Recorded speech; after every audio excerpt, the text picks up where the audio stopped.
কেউ বলে এলিয়েন্স আছে, আবার কেউ বলে এলিয়েন্স বলতে কিছুই নেই, আবার কেউ বলে তাদেরকে নাকি এলিয়েন্সরা কিডন্যাপও করেছিল। সত্যি কি মিথ্যা তা অবশ্য জানা নেই, কিন্তু এই বিশ্ব ব্রহ্মাণ্ডে শুধু যে আমরাই একা নেই তা অবশ্য মেনে নিয়েছেন বিশ্বের সব স্পেস এজেন্সিরাই। তবে এখানে একটা ব্যাপার রয়েছে, ইতিহাসে এমন একটা ঘটনা রয়েছে যা প্রমাণ করে দেয় এলিয়েন্স আমাদের মধ্যেই রয়েছে, এবং নাসা এলিয়েন্সদের সঙ্গে যোগাযোগ রেখেছে, এমনকি তাদের উপর এক্সপেরিমেন্টও করছে। রোজওয়েল ইনসিডেন্ট এমন একটি ঘটনা যেখানে সাক্ষীরাও আমেরিকান আর্মিদের ভয়ে নিজেদের বক্তব্য চেঞ্জ করতে বাধ্য হয়েছিলেন। সময়টা 1947 সালের জুলাইয়ের 2 তারিখ। রোজওয়েল শহর থেকে 75 কিলোমিটার দূরে একটি ফার্মে একটি বস্তু ক্র্যাশ করে পড়ে যায়। বিমান ক্র্যাশ করার পর যেরকম দাগের সৃষ্টি হয় সেই জমিতে সেরকমই দাগের সৃষ্টি হয়, কিন্তু এই বস্তুটি কোনো বিমান নয়। হ্যালো বন্ধুরা, আমি আকাশ, আর আজকে আপনাদের আমি নিয়ে যাব সেই এলিয়েন্সের জগতে। তবে আজকে ভিডিওটি শুরু করা যাক।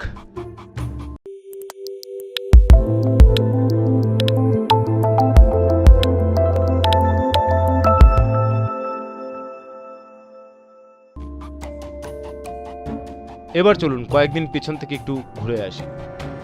24 জুন 1947 সালে 24 June pilot Kenneth Arnold disc বা ঘূর্ণায়মান সহসার আকৃতির বস্তু প্রচণ্ড তীব্র বেগে ওয়াশিংটন ডিসির আকাশে উড়তে দেখেছেন বলে তারা বেসে রিপোর্ট করেন। ঠিক সেই দিনটির পর থেকেই আকাশে ডিস্ক বা সহসার আকৃতির বস্তু অনেকে উড়তে দেখেছে বলে সমগ্র আমেরিকান পেপারে রিপোর্ট আসতে শুরু করে।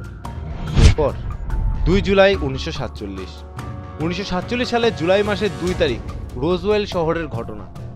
নিউ মেক্সিকোর রোজওয়েল খামারের মালিক উইলিয়াম ব্রাজেল ও তার ছেলে গাড়ি চালিয়ে যাচ্ছেন। নিউ মেক্সিকো নামটি শুনে আপনার মনে হতে পারে এটি হয়তো মেক্সিকোর কোনো জায়গা। বাস্তবে তা নয়, এটি আমেরিকার 47তম অঙ্গরাজ্য। যাই হোক, আসল কথা ফিরে আসা যাক। উইলিয়াম ব্রাজেল ও তার ছেলে নিজেদের বিশাল খামারের মধ্যে দিয়ে যাচ্ছিলেন। নিউ মেক্সিকোতে এই ধরনের অসংখ্য বিশালাকৃতি খামার রয়েছে যেগুলোতে পশু চড়ানো কিংবা কৃষিকাজ করা হয়। গাড়ি চালাতে চালাতে বাবা ছেলের চোখ হঠাৎ আটকে যায়। ভালো করে তাকিয়ে তারা এমন একটা জিনিস দেখতে পান যেটি আগে কখনো দেখেনি। উইলিয়াম ব্রাজেলের ভাষায় খামারের বেশ বড় জায়গা জুড়ে টিনের পাতলা পাত, রাবারের টুকরো, শক্ত কাগজ ও কিছু লাঠির সদৃশ্য বস্তু ধ্বংসাবশেষ ছড়িয়ে ছিটিয়ে পড়েছিল। নিউ মেক্সিকোর রোজওয়েল থেকে উইলিয়াম ব্রাজেল খামার ছিল প্রায় 80 মাইল দূরে। সেরকম অজপড়া গায়ে এসব দেখতে পাওয়া বাস্তবে অদ্ভুতর।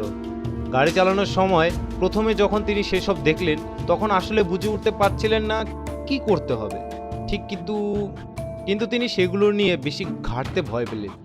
এমনকি তেমন কাউকে না জানিয়ে পরিচিত কয়েকজনের পরামর্শে তিনি সঙ্গে সঙ্গে স্থানীয় শেরিফ উইলকক্সের কাছে ব্যাপারটা জানান। তারপর কি জানি কি বুঝতে পেরে শেরিফ সঙ্গে সঙ্গে রোজওয়েল শহরের USAAF এয়ারবেসে যোগাযোগ করে বলেন যে তারা দুর্ঘটনায় আক্রান্ত ডিস্ক আকৃতির একটি বস্তুর সন্ধান পেয়েছে। সেই USAAF এয়ারবেসের commander colonel William Blanchard, তার প্রধান intelligence officer major Jesse Marcel এবং শেরিডান ক্যাভিট সেই জায়গাতে আসল ঘটনা জানতে এবং তদন্ত করতে পাঠান। তার আগে জুলাই মাসের 4 তারিখ খামার থেকে যত ধ্বংসাবশেষ ছিল সব সংগ্রহ করে গাড়িতে উইলিয়াম ব্রাজেল রোজওয়েলের শহরের দিকে রওনা দেন। উদ্দেশ্য শহরে উচ্চপদস্থ কোনো কর্মকর্তার কাছে সেগুলো হস্তান্তর করা। রোজওয়েল শহরের শেরিফ জর্জ উইলকক্সের সামনে যখন ধ্বংসাবশেষগুলি রাখা হলো তখন তিনিও চমকে উঠলেন। জর্জ উইলকক্স সিদ্ধান্ত নিলেন সামরিক বাহিনীর কারোর সঙ্গে যোগাযোগ করবেন। সেজন্যই তিনি শহরের থেকে কিছু দূরে অবস্থিত রোজওয়েল আর্মির এয়ারফিল্ডে কর্নেল বুচ ব্ল্যাংচার্ডের সঙ্গে দেখা করে সেগুলো দেখালেন। কিন্তু হতাশার বিষয় হলো তিনিও অনেক ভেবেচিন্তে কিছু বার করতে পারেন না। চেইন অফ কমান্ড অনুযায়ী তার ঊর্ধ্বতন কর্মকর্তাকে তিনি জানালেন। কর্নেল ব্ল্যাংচার্ড তার ঊর্ধ্বতন কর্মকর্তার কাছে ধ্বংসাবশেষের পাশাপাশি একজন গোয়েন্দা কর্মকর্তাও পাঠান, যাতে সেই কর্মকর্তার তদন্তের সুবিধা হয়।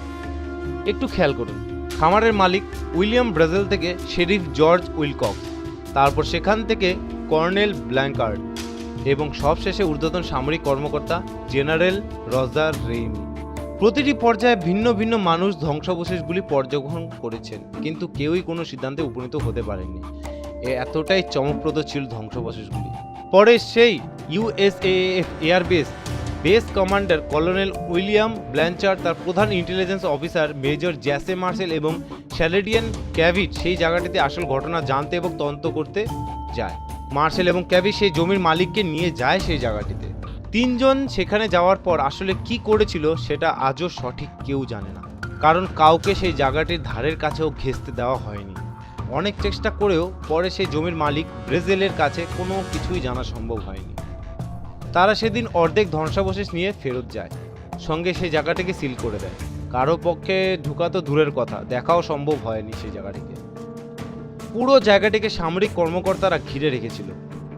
জুলাইয়ের 7 তারিখের মাঝে সেই জায়গাটিকে একদম পরিষ্কার করে ফেলা হয়, সব কিছু চিহ্ন মুছে ফেলা হয় সেখান থেকে। 8 জুলাই 1947।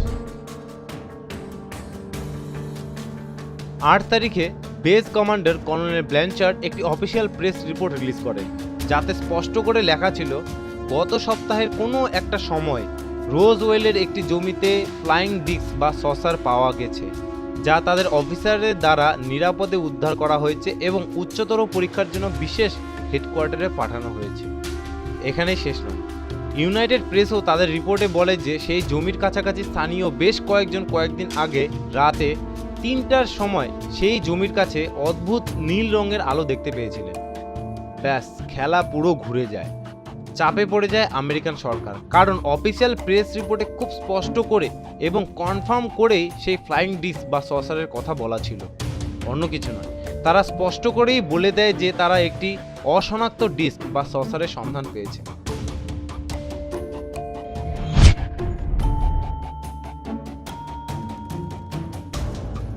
সেখানকার বাসিন্দা mister and Mrs Dan Wilmot সম্ভবত একমাত্র মানুষ ছিলেন যারা দাবি করেন তারা সেই উড়ন্ত সসারটিকে দেখেছিলেন। তারা তাদের বাড়ির বাইরে বসেছিলেন সেদিন। রাত মনে হয় সে তখন 10টা বাজে। হঠাৎ আকাশে দক্ষিণ পূর্ব দিক থেকে তারা তীব্র আলোর একটি বস্তু প্রচণ্ড বেগে উড়ে আসতে দেখেন, ঠিক সেই জমির কাছাকাছি। সেটি মনে হয় 40 থেকে 50 সেকেন্ডে দৃশ্যমান ছিল, সঙ্গে সঙ্গে আবার গায়েবও হয়ে যায়। তাদের ধারণায় বস্তুটি সম্ভবত 1500 ফুটের মতো উপরে ছিল এবং প্রায় ঘন্টায় 400 থেকে 500 কিলোমিটার বেগে ছুটছিল। এই দম্পতি সেই শহরের সবচেয়ে সম্মানিত বাসিন্দা, সুতরাং তাদের কথা কেউ উড়িয়ে দিতে পারেননি। এমন ঘটনার পর সবাই অপেক্ষা করেছিল সরকার কবে ঘোষণা করবে এই সৌরজগতে আমরা একলা নই। সেই ডিস্ক বা সসার আকৃতির বস্তুটি আমাদের পৃথিবীতে তৈরি কোনো জিনিস নয়, অন্য কোনো গ্রহের সৃষ্টি হয়েছে এটি। কিন্তু আচমকাই মোড় ঘুরে যায়। কিন্তু ঠিক একদিন পরেই জুলাই মাসের 9 তারিখ থেকে ইতিহাসের সবচেয়ে আলোচিত লুকোচুরি খেলা শুরু হয়ে গেল। সত্যকে লুকিয়ে ফেলা হলো। 9 জুলাই 1947। সরকারের দ্বারা স্বীকার করার ঠিক একদিন পর brigadier general Roger M Ramey নতুন করে সংবাদ সম্মেলন করে সবার সামনে ঘোষণা করে দিলেন যে রহস্যের সমাধান হয়ে গেছে। তাতে কি সবাই খুশি? না, তারা একটি ছোট্ট ভুল করেছিল। আসলে আগের দিনই প্রেস রিলিজে তারা যে ডিস্ক বা সসারের কথা বলেছিল সেটি সম্পূর্ণ ভুল। উদ্ধার করা সেই বস্তুটি হলো একটি সাধারণ ওয়েদার বেলুন, যেটি সেই জমিতে দুর্ঘটনায় পড়ে কয়েকদিন আগে। আশ্চর্য।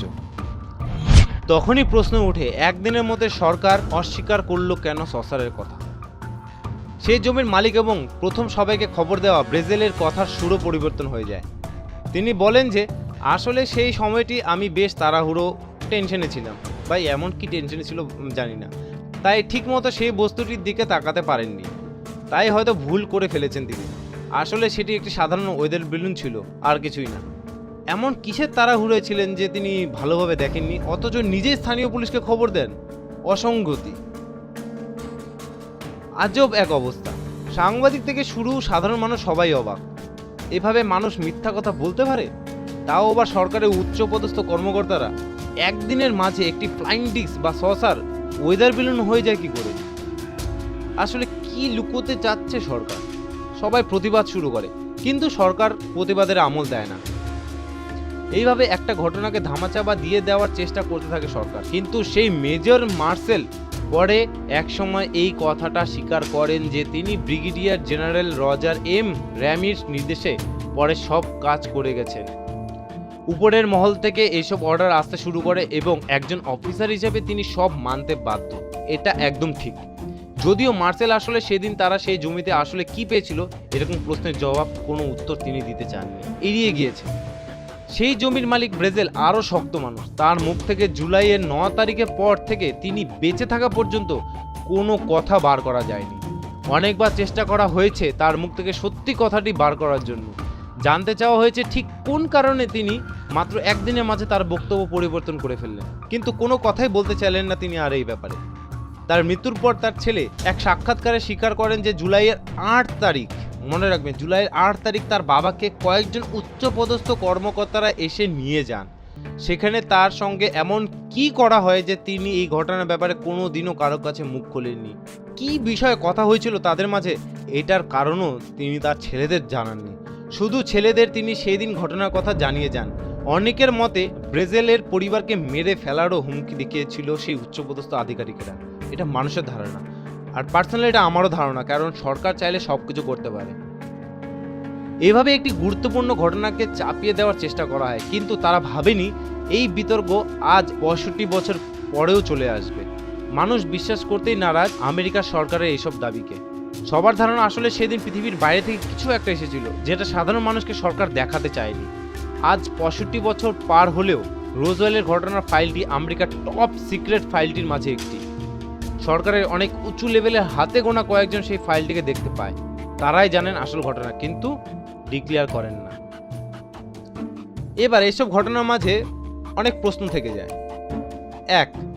একটি ওয়েদার বেলুন এবং ডিস্ক বা সসার আকৃতির বস্তুর মাঝে আকার আয়তনে অনেকটাই পার্থক্য। ডিফেন্সের উঁচু অফিসারদের কি করে এত বড় ভুল হয়ে গেল যে তারা সামনে দেখে এবং হেডকোয়ার্টারের বস্তুটি ধ্বংসাবশেষে পৌঁছে দেওয়ার পরেও জুলাইয়ের 8 তারিখ পর্যন্ত সেটিকে ডিস্ক বা সসার বলে ভেবে নিয়েছিল? প্রশ্ন নম্বর 2, আচ্ছা ঠিক আছে, আমরা ধরে নিলাম সরকার ভুল করেছিল, এটা আসলে ওয়েদার বেলুনই। ধরে নিলাম যে মার্কিন সরকার ঠিক। ওয়েদার বেলুনে দুর্ঘটনা পড়ারই অনেক ইতিহাস আছে, তা ইতিহাস আমেরিকাতেও অনেক আছে। তাহলে রোজওয়েলের এই সাধারণ একটি ওয়েদার বেলুনের দুর্ঘটনাকে এত নিরাপত্তা এবং গোপনীয় করে রাখার দরকারটা কি? গোপন করে রাখার একটা সীমা আছে। সাধারণ একটা ঘটনাকে এতই গোপনীয় করে কেন রাখা হলো যে 65 বছর পরেও কেন কেউ এই সম্পর্কে জানতে পারবে না? প্রশ্ন নম্বর 3, মিস্টার ব্রেজেলের সঙ্গে এমন কি হলো যে তিনি একদিন পরে সব স্টেটমেন্ট পরিবর্তন করে নিলেন? কারাই বা তাকে বাড়ি থেকে নিয়ে গেছিল, এবং তাদের সঙ্গে মিস্টার ব্রেজেলের এমন কি কথা হলো যে তার ছেলেদেরকেও তিনি জানাননি? আরও এক মজার ঘটনা, মেজর মার্শাল তো পরে স্বীকার করেই নিয়েছেন যে brigadier general Roger M Ramey এই ঘটনা নিয়ে একটি কভার স্টোরি বানিয়েছেন, মূল ঘটনাকে ধামাচাপা দিতে চেয়েছেন, এবং তিনি তার নির্দেশ অনুযায়ী সে সময় কাজ এবং সব কথা বলে গেছেন। তাও এই কথাটা তিনি স্বীকার করেছিলেন তার রিটায়ারমেন্টের পর। আরেকটি মজার ঘটনা যেটা অনেকেই বলা হয়ে থাকে যে এই রোজওয়েল ক্র্যাশ সাইট থেকে সেদিন এলিয়েনও উদ্ধার করা হয়, যার ভিডিও ভাইরাল হয়। দেখুন সেই ভিডিও, সত্যি না মিথ্যা জানি না।